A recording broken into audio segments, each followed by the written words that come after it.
Good morning students. अपन देखिए पिछली class में बात कर रहे थे मृदा अपरदन। किसकी बात कर रहे थे? मृदा अपरदन की। बच्चों मैं एक चीज बता रहा हूँ आपको, 4 नंबर का लेसन है, ठीक है। इसमें से जो क्वेश्चन आता है वो तो या तो अपरदन में से आता है या मृदा उर्वरता उत्पादकता में से आता है, या फिर अपने नेक्स्ट टॉपिक चलेगा वो आएगा बीज। क्या आएगा बेटा? बीज। तो देखिए मृदा अपरदन की अपन बात कर रहे थे तो मैंने बता चुका था आप लोगों को, मृदा का किसी भी कारण के द्वारा एक स्थान से दूसरे स्थान पर जाना कहलाएगा मृदा अपरदन। क्या कहलाएगा? मृदा अपरदन। मृदा अपरदन की अपन बात कर चुके थे। उसके बाद नेक्स्ट जो आती थी मृदा अपरदन के बाद अपन 2 शक्तियों की बात कर चुके थे। 2 शक्तियां कौन कौन सी थी? जल और वायु। जल और वायु। जल अपरदन की हम बात कर चुके थे।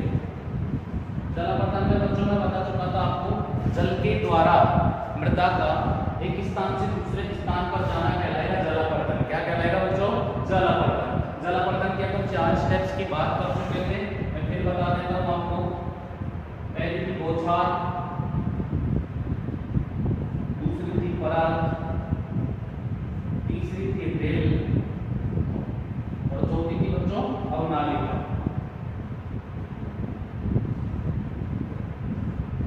अवनालिका, बौछार, परत, रेल और अवनालिका, ये जल अपरदन की अपन बात कर चुके थे। जल अपरदन को प्रभावित करने वाले कारकों की अपन बात कर चुके थे। उसके बाद जल अपरदन का नियंत्रण की अपन बात कर चुके थे। 2 विधियां बताई थी मैंने आपको। आज जो टॉपिक चलेगा आपके बच्चों वो चलेगा वायु द्वारा शरण, वायु निरोधन। वायु द्वारा शरण।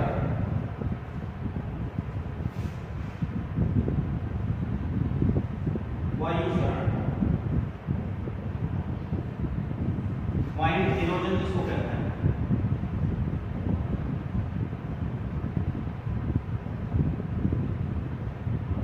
देखिए बच्चों, वायु निरोधन, वायु शरण की यदि बात की जाए तो वायु शरण वायु का तेज हवाओं के द्वारा एक स्थान से दूसरे स्थान पर जाना क्या कहलाएगा बच्चों? वायु शरण। क्या कहलाएगा? वायु शरण। वायु के द्वारा मृदा का एक स्थान से दूसरे स्थान पर जाना कहलाएगा वायु शरण। क्या कहलाएगा? वायु शरण। देखिए बच्चों, वायु शरण की जो स्टेप्स की यदि बात की जाए तो वायु शरण 3 प्रकार से होता है। पहला है निलंबन।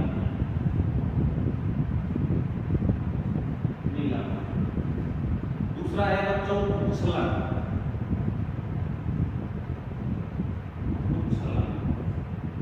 तीसरा जो है वो है बच्चों सतही सर्पण। कौन सा है? सतही सर्पण। ये 3 स्टेप्स होती है तब वायु शरण की। वायु शरण की यदि बात की जाए तो वायु या तेज आंधियों या हवाओं के द्वारा मृदा का एक स्थान से दूसरे स्थान पर जाना क्या कहलाएगा बच्चों? वायु शरण। क्या कहलाएगा? वायु शरण। देखिए बच्चों, वायु शरण की जो स्टेप्स है वो 3 स्टेप्स होती है। पहली है निलंबन। कौन सी है? निलंबन। दूसरे की यदि बात की जाए तो वो है उच्छलन। कौन सी है? उच्छलन। तीसरे की यदि बात की जाए तो सतही सर्पण। कौन सी आएगी? सतही सर्पण। तो देखिए बच्चों, फर्स्ट की बात करते हैं निलंबन। वे मृदा कण जिनके कणों का आकार 0.1, वे मृदा कण जिनके कणों का आकार 0.1 mm से क्या होता है बच्चों? कम। वे मृदा कण जिनके कणों का आकार 0.1 mm से कम होता है वे वायु के साथ उड़कर हजारों किलोमीटर दूरी तक चले जाते हैं। तो उस अवस्था को कहते हैं बच्चों निलंबन। क्या कहते हैं? निलंबन। देखिए बच्चों, मैंने जब आपको मृदा वाला चैप्टर पढ़ाया था उस टाइम पर मैं आपको बताया बेटा मृदा कणाकार, मृदा कणाकार, मृदा कणाकार। मृदा के कणों का आकार की क्या कहलाता है बच्चों? मृदा कणाकार। तो अलग अलग जो मृदाएं होती हैं उनके कणों का आकार अलग अलग होता है, तो वही मृदा कणाकार कहलाता है। तो यहाँ पर हम निलंबन की बात करें तो वे मृदा कण जिनके कणों का आकार 0.1 mm से क्या होता है बच्चों? कम। 0.1 mm से कम होता है वे वायु के साथ उड़कर हजारों किलोमीटर की दूरी तक चले जाते हैं तथा ये मृदा कण वायु में तैरते रहते हैं, तो उस अवस्था को कहते हैं बच्चों निलंबन। क्या कहते हैं? निलंबन। ध्यान रख लेना, आपको कण का आकार जरूर याद होना चाहिए। उसके बाद नेक्स्ट उच्छलन की यदि बात की जाए तो उच्छलन में देखिए बच्चों, उच्छलन की यदि बात की जाए तो वे मृदा कण जिनके कणों का आकार 0.5 mm 0.1 से 0.5 mm के मध्य होता है, वे मृदा कण जिनके कणों का आकार 0.1 से 0.5 mm के मध्य होता है, वे वायु के साथ उछलकर कुछ दूरी तक चले जाते हैं। उस क्रिया को कहते हैं बच्चों उच्छलन। क्या कहेंगे? उच्छलन। मैं फिर बता रहा हूं, वे मृदा कण जिनके कणों का आकार 0.1 से 0.5 mm के मध्य होता है, वे वायु के साथ उछलकर कुछ दूरी तक चले जाते हैं, उसको कहते हैं बच्चों उच्छलन। क्या कहते हैं? उच्छलन। तीसरी यदि स्टेप की बात की जाए तो वो है बच्चों सतही सर्पण। तो सतही सर्पण की यदि बात की जाए तो वे मृदा कण जिनके कणों की का आकार 0.5 mm से क्या होता है बच्चों? अधिक। 0.5 mm से अधिक होता है वे, अब देखो बच्चों यहाँ पर हम कण के आकार की बात करें तो 0.1 mm से कम है, अर्थात कण का आकार बिल्कुल क्या है? छोटा। क्या है? छोटा। बच्चों ध्यान रख लीजिए, कण का आकार जितना छोटा होगा, मृदा के कणों का आकार जितना क्या होगा बेटा? मृदा कण आकार जितना छोटा होगा, वायु के जो कण, वायु के साथ जो मृदा के कण जाएंगे वो उतनी ही दूरी पर जाएंगे। देखिए निलंबन, यहाँ पर छोटा है कण का आकार, उच्छलन में बढ़ गया, कितना हो गया? 0.1 से 0.5 mm के मध्य हो गया। ठीक है, यहाँ पर कण का आकार बढ़ा, निलंबन की अपेक्षा उच्छलन में बढ़ा। उसके बाद देखिए सतही सर्पण। सतही सर्पण के अंदर 0.5 mm से अधिक हो गया था, मोटे कंकड़ वगैरह जो होते हैं वो इसके अंदर आ गए।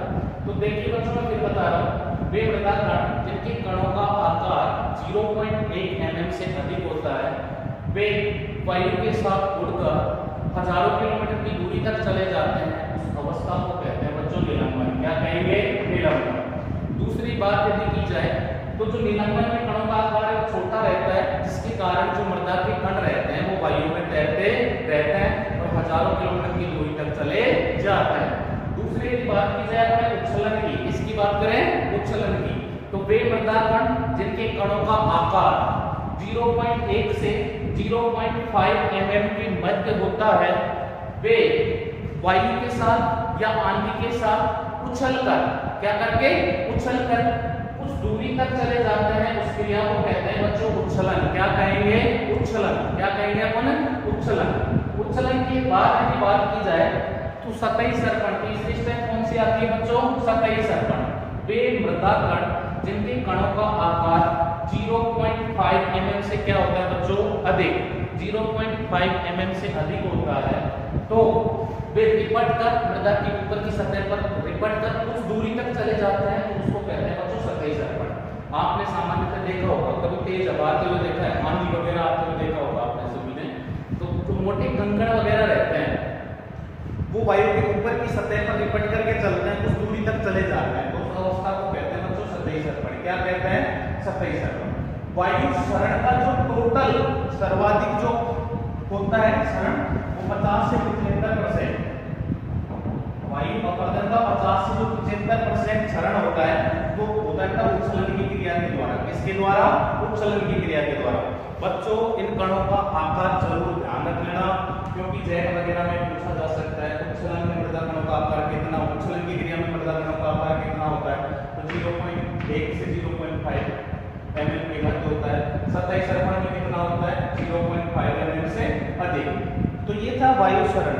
मैं आपको फिर बता रहा हूँ, मृदा का वायु के द्वारा एक स्थान से दूसरे स्थान पर जाना बच्चों क्या कहलाएगा? वायु सरण। वायु सरण की यदि बात करें तो 3 स्टेप्स होती है। पहला होता है निलंबन, दूसरा होता है उच्छलन, तीसरा होता है सतही सर्पण। निलंबन में जो कणों का आकार होता है वो 0.1 mm से कम होता है। उच्छलन के अंदर होता है 0.1 से 0.5 mm के मध्य। सतही सर्पण की यदि बात की जाए तो सतही सर्पण के अंदर जो मृदा कणों का आकार होता है वो 0.5 mm से अधिक वायवीय शरण की टोटल यदि बात करें तो सर्वाधिक जो वायु शरण होता है 50 से 75% जो वायु शरण होता है टोटल वो उच्छलन की क्रिया के द्वारा होता है। नेक्स्ट यदि बात करें अपन तो वायु शरण को प्रभावित करने वाले कारक,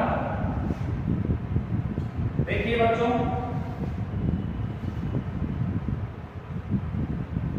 वायु शरण को प्रभावित करने वाले कौन कौन से कारक है, तो देखिए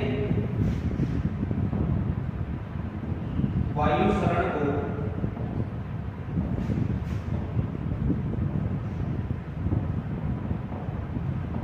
प्रभावित करने वाले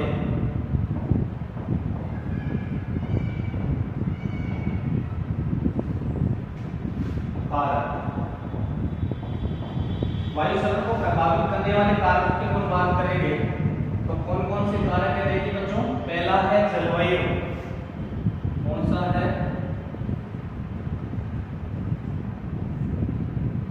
दूसरा है बच्चों मृदा, दूसरा कौन सा बच्चों मृदा, तीसरा है बच्चों स्थलाकृति,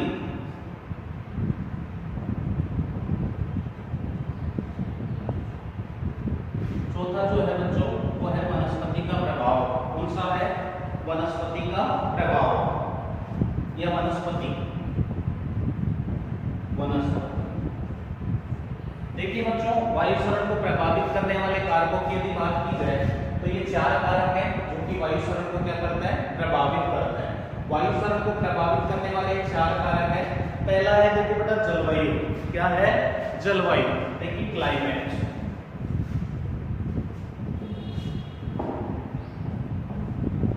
क्लाइमेट की यदि बात की जाए जलवायु की तो देखिए बच्चों किसी स्थान विशेष की जिस प्रकार की जलवायु होगी वहां जो मृदा अपरदन है वो उसी प्रकार का होगा। कैसे, देखिए बच्चों मैंने आपको जब अपरदन बताया था तब मैंने बताया था कि जलवायु कैसे प्रभावित करती है। मान लीजिए किसी स्थान की जलवायु शुष्क, कैसी है शुष्क, किसी स्थान की जलवायु शुष्क है,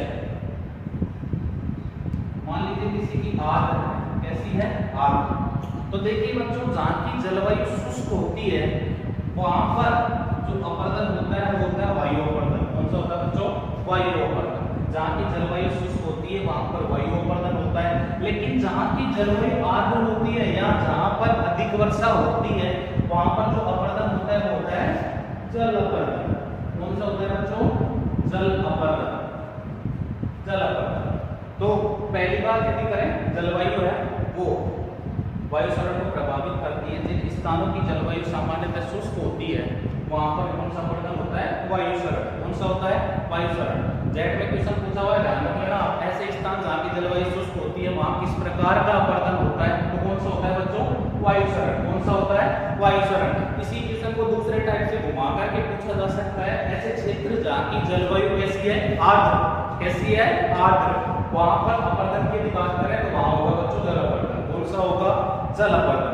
देखिए राजस्थान के परिप्रेक्ष्य में यदि अपन बात करें, राजस्थान के परिप्रेक्ष्य में यदि बात करें तो राजस्थान का जो पश्चिमी भाग है, कौन सा भाग बच्चों पश्चिमी भाग, जिसके अंदर बाड़मेर जैसलमेर वगैरह आता है, वहां की जलवायु शुष्क कैसी है शुष्क, शुष्क जलवायु, रेगिस्तानी क्षेत्र टोटल सूखा है ठीक है, वहां पानी नहीं है तो वहां शुष्क जलवायु तो वहां पर वायु अपरदन अधिक होता है।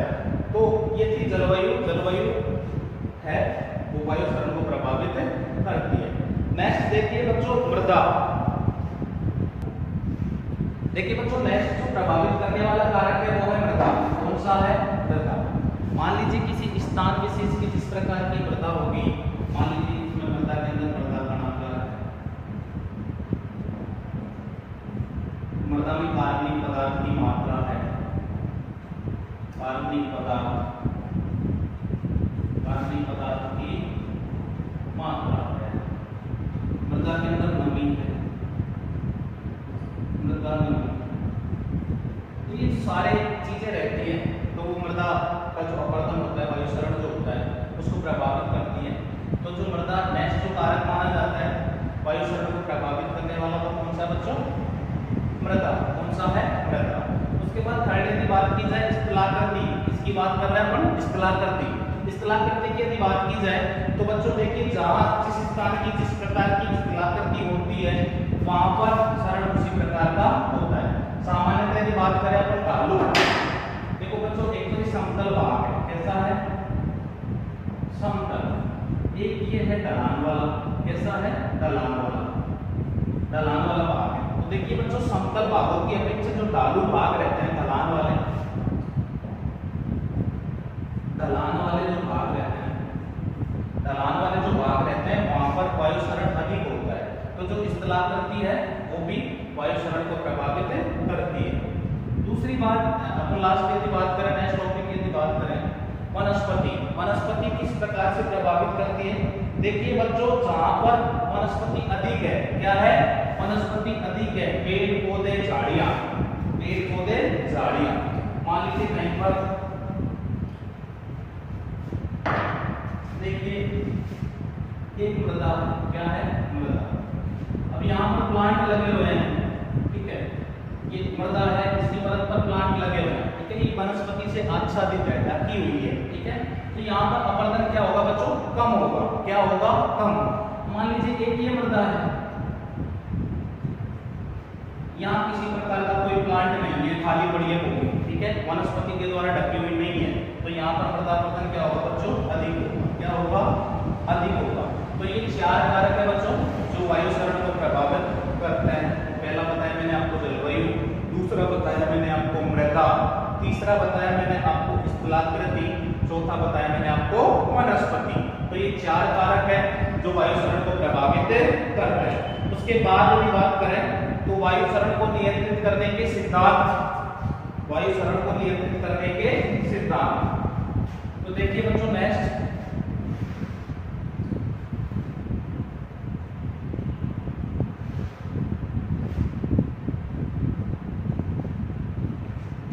वायु सरण को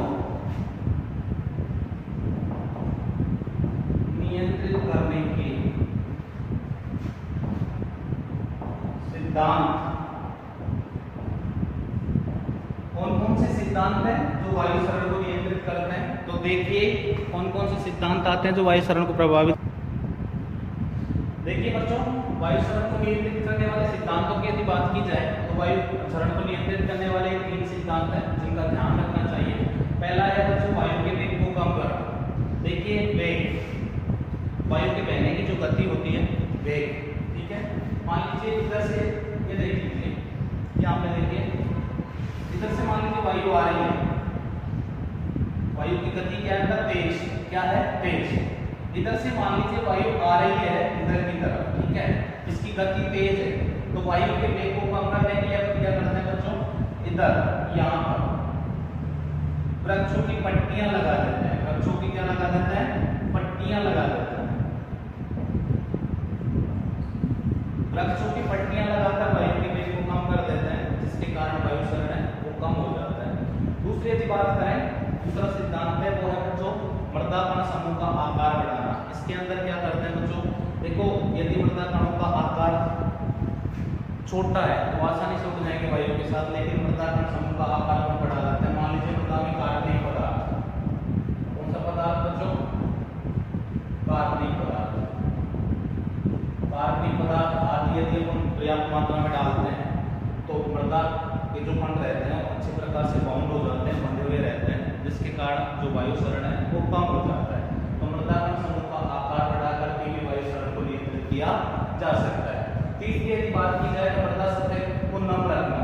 इस विधि के अंदर क्या करते हैं बच्चों, जहां पर मान लीजिए वायु सरण की समस्या है वहां पर जो मृदा के ऊपर की परत रहती है, ये ऊपर की जो सॉइल की लेयर रहती है, मृदा की जो ऊपर की परत रहती है उसको पानी आदि के द्वारा छिड़क करके नम रखा जाता है, जिससे जो वायु सरण है उसको नियंत्रित किया जा सकता है। तो वायु सरण को नियंत्रित करने के बच्चों ये 3 सिद्धांत है। पहला है वायु के वेग को कम करना, दूसरा है मृदा कण समूह का आकार बढ़ाना, कार्बनिक पदार्थ आदि डालते हैं जिसके कारण मृदा कण समूह का आकार बढ़ जाता है। तीसरा है मृदा सतह को नम रखना। तो ये 3 सिद्धांत है जिसके आधार पर अपन वायु सरण को नियंत्रित कर सकते हैं। नेक्स्ट टॉपिक की यदि बात करें तो वायु सरण को नियंत्रित करने की विधियां,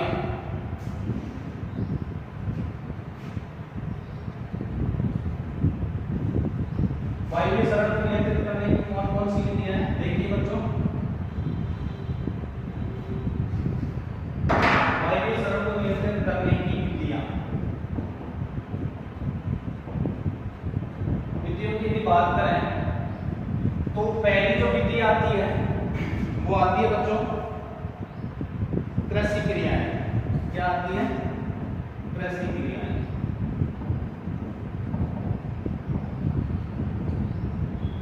कृषि क्रियाएं। दूसरी की यदि बात करें तो दूसरा जो आता है वो आता है बच्चों वायुरोधी वृक्ष पट्टियां।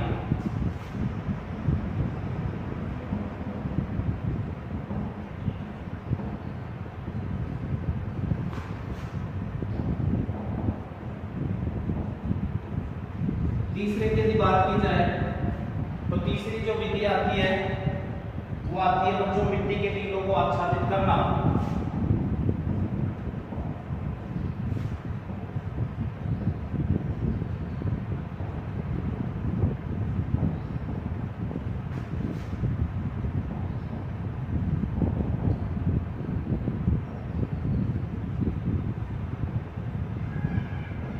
देखिए बच्चों ये तीन विधियां हैं जिनके द्वारा वायु प्रदूषण है उसको कम किया जा सकता है।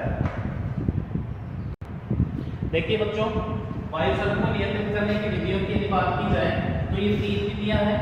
पहली है कृषि क्रियाएं, दूसरी है वायुरोधी वृक्ष पट्टियां, तीसरी है मिट्टी के टीलों को आच्छादित करना। इन तीनों क्रियाओं को अपना करके अपन वायु प्रदूषण को कम कर सकते हैं।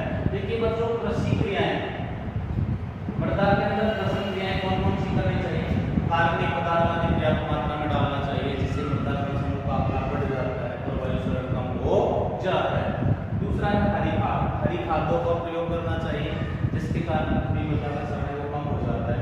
पलवार, देखिए बच्चों मैंने बताया था पलवार क्या होता है?